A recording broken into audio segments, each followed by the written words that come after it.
Witam w kolejnym filmie. Dzisiaj jesteśmy na lotnisku w Lizbonie i polecimy z liniami TAP Portugal na bardzo krótkim 50-minutowym locie z Lizbony do Porto.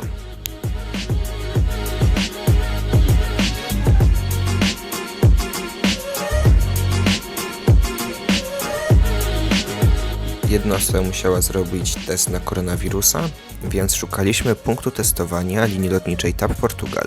Kupując test przez stronę TAP Portugal mieliśmy 20% zniżki, jednak znalezienie punktu testowania nie było tak proste, jakby się wydawało.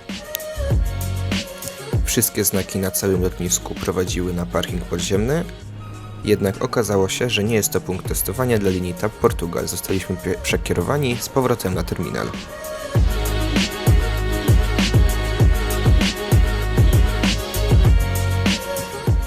Kolejny punkt testowania, nawet obok biura TAP Portugal, ale nie, to nie tutaj, idziemy szukać dalej.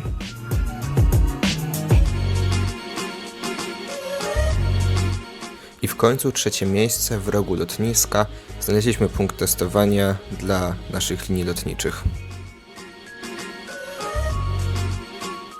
Tutaj widzimy bardzo dużo stanowisk self-check-in, dlatego że obsługa prosi o korzystanie z self-check-inów, a nie podchodzenie do stanowiska w celu check-inu.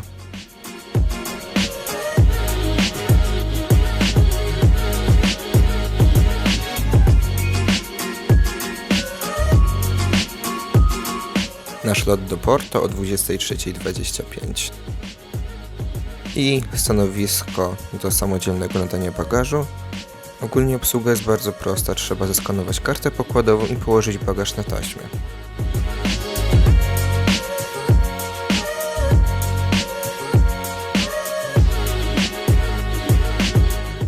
Ale jednak nie tak prosto, położyłem nie swój bagaż, tylko znajomego, więc trzeba jeszcze raz całą procedurę przejść, zeskanować kartę pokładową, położyć następny bagaż i teraz wszystko powinno być w porządku. Czy system self-check-inów ułatwia odprawę? Jeżeli jest bardzo mało ludzi na lotnisku, tak jak w naszym przypadku, to oczywiście. Jednak jeżeli mamy czekać w kolejce do stanowiska samodzielnej odprawy, nie ma to najmniejszego sensu, bo ludzie czasami mają dość duże problemy w obsłudze tych stanowisk, mimo że nawet tutaj obsługa była w języku polskim. Po odprawie udajemy się do kontroli bezpieczeństwa.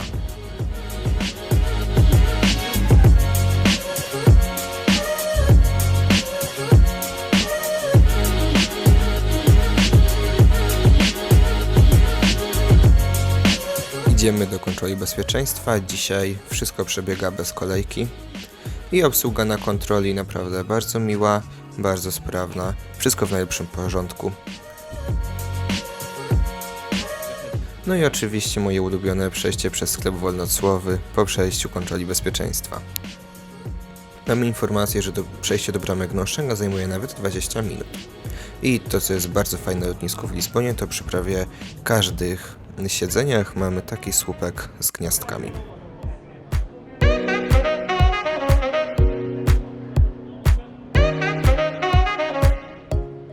Mamy bardzo dużą strefę food court, jest co zjeść. Dostaliśmy kartę pokładową na wszystkie 3 loty. Niestety jakość papieru jest taka, że przy locie do Wrocławia prawie wszystko się zmazało. A o godzinie 22 już wszystkie sklepy były pozamykane niestety. Lotnisko, mimo że tranzytowe, działa tak naprawdę tylko do godziny 22, jeżeli chodzi o sklepy i punkty gastronomiczne.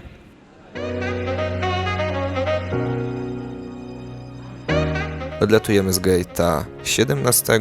Nasz samolot jest gotowy do przyjęcia nas na pokład.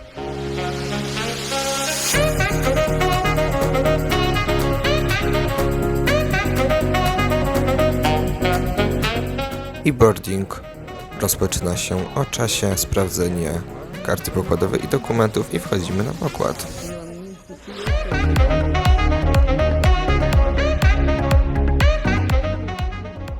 Oczywiście lecimy linią premium, więc mamy wejście przez rękaw.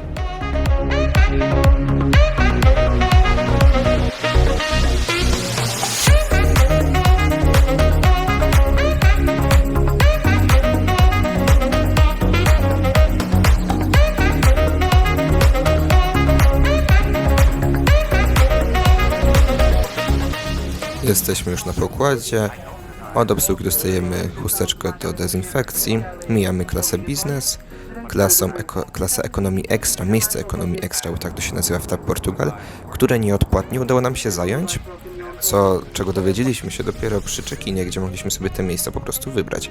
Bo przy odprawie online każde takie miejsce kosztuje 90 zł od osoby. Kabina w Sky Interior wygląda naprawdę bardzo fajnie. Jeden z fajniej wyglądających samolotów, jakim ostatnio leciałem. I już mamy wypychanie i jedziemy do pasa. Startujemy na bardzo krótki, prosty 50-minutowy lot do Porto.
Miejsc na nogi w klasie ekonomii extra, na miejscu ekonomii extra tak naprawdę, jest naprawdę bardzo dużo.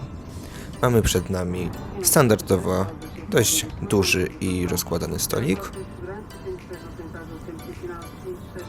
Przed nami znajduje się instrukcja bezpieczeństwa Airbusa A321neo.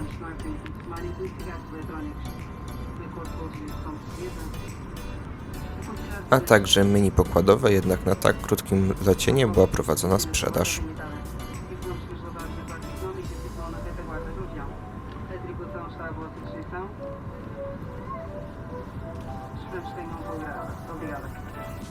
Ceny są standardowe, tak jak w każdej innej linii lotniczej. Mamy też sygnowaną i chyba jedną z najładniejszych torebek.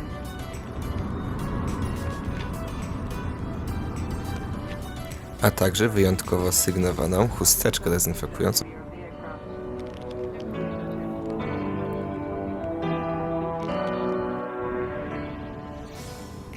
I mamy dość dużą kieszeń w fotelu.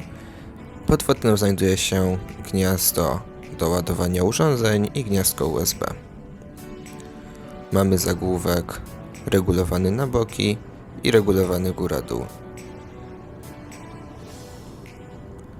Od obsługi dostajemy orzeszek w czekoladzie. To poczęstunek tak mały jak w Lufthansie, ale w trochę innej formie. I mamy uchwyt do przypięcia naszych urządzeń, tabletu czy telefonu, żeby ułatwić oglądanie różnych seriali czy filmów.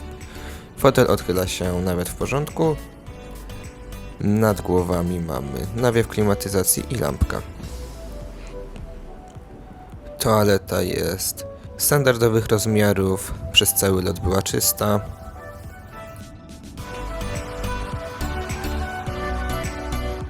Dodatkowo w toalecie mamy więcej chusteczek odświeżających.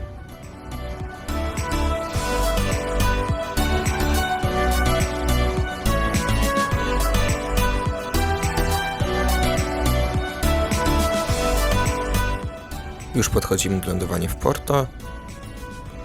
Obsługa na tym locie była bardzo miła, bardzo pomocna i co ważne, bardzo wygodny samolot. Linie TAP Portugal obsługują loty nawet do Nowego Jorku Airbusem A321neo i myślę, że na tak długim locie, na tych miejscach ekonomii extra, lot powinien przebiegać bardzo w porządku i powinien być bardzo wygodny.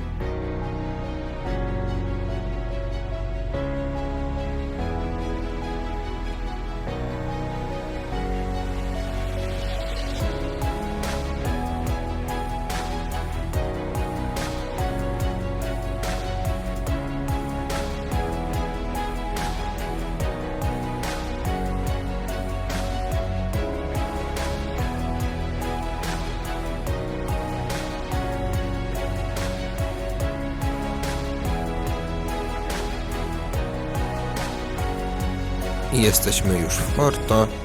Wychodzimy z samolotu. Samolot był w 1/3 pusty, więc wszystko przebiegało bardzo sprawnie. Przechodzimy przez klasę business, która tak naprawdę jest klasą ekonomii extra, tylko ma troszkę, po prostu jest oddzielona zasłoną od innej części samolotu. Wychodzimy również rękawem i myślę, że to będzie czas, żeby wytłumaczyć, po co taki krótki lot. Chodziło o to, że wracając z Portugalii do Polski nie było możliwości lecieć przez Niemcy, a nasz pierwotnie wykupiony lot był to lot Lizbona-Monachium, Monachium-Warszawa. A Niemcy w ogóle nie wpuszczały pasażerów lecących tranzytowo z Portugalii, ponieważ Portugalia była uznana za kraje mutacji wirusa. Dlatego linia Lufthansa przebukowała nasze bilety i pierwszym odcinkiem naszego lotu był lot Lizbona-Porto, następnie będzie Porto-Zurych i dopiero później Zurych-Warszawa. Jest to niedogodność na naszym locie, jednak bardzo miło ze strony Lufthansa, że zdecydowała się przebukować nasze bilety. Dojście do strefy tranzytowej, na której było bardzo duże zaskoczenie dla nas, o czym zaraz się dowiecie, trwało bardzo długo. To jest teoretycznie małe lotnisko, obsługujące tylko kilka milionów pasażerów rocznie, no ale dojście z jednej strony na drugą stronę przy tej strefie przylotowej troszkę zajęło.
Ale tutaj lotnisko naprawdę bardzo fajnie wygląda.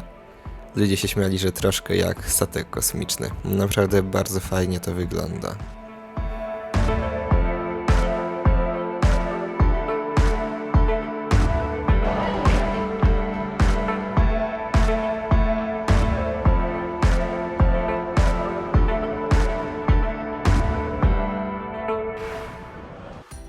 I co się okazało? Jesteśmy na strefie tranzytowej. Jak widać, connecting flights, ale przed nami zamknięta strefa. I informacja, że w związku z pandemią koronawirusa strefa kontroli bezpieczeństwa działa od godziny 22 do godziny 22, od godziny 8 do 22, a nasz lot do Zurychu jest o 3:05. Obsługa nie była w stanie nam pomóc i zasugerowali nam wyjście z lotniska i wejście ponowne. Oczywiście wiązało się to z ponowną kontrolą bezpieczeństwa, więc jeżeli ktokolwiek dokonywał zakupów na strefie wolnocłowej w Lizbonie, wszystko musiał wyrzucić. Tutaj wychodzimy ze strefy przylotów, idziemy do windy piętro wyżej i jesteśmy już na kontroli bezpieczeństwa. Jednak tutaj mamy uwagę do linii lotniczej ta Portugal, że jest to przesiadka gwarantowana, czyli powinna być gwarantowana przez strefę tranzytową i moim zdaniem takie coś po prostu nie powinno mieć miejsca, ale wiadomo, to są wewnętrzne przepisy już lotniska.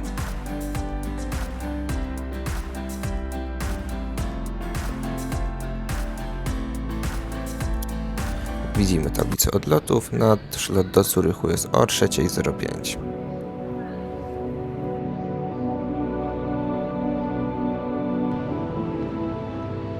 Jest godzina 1:01, jesteśmy na lotnisku i czekamy na nasz lot ze Swissem do Zurychu. Na lotnisku oprócz nas jest 5 osób, 5 pasażerów i lotnisko jest wymarłe. Nie ma żadnego otwartego sklepu, żadnego baru, żadnej restauracji. Nie ma w sumie nikogo, są tylko wyłączone automaty do masaczek. Z jeszcze jednej bardzo istotnej rzeczy nie działała strefa tranzytowa. była informacja, że strefa tranzytowa działa od godziny 8 do 22 albo 21 przez COVID, przez co musieliśmy ponownie wyjść z lotniska, przejść kontrolę bezpieczeństwa.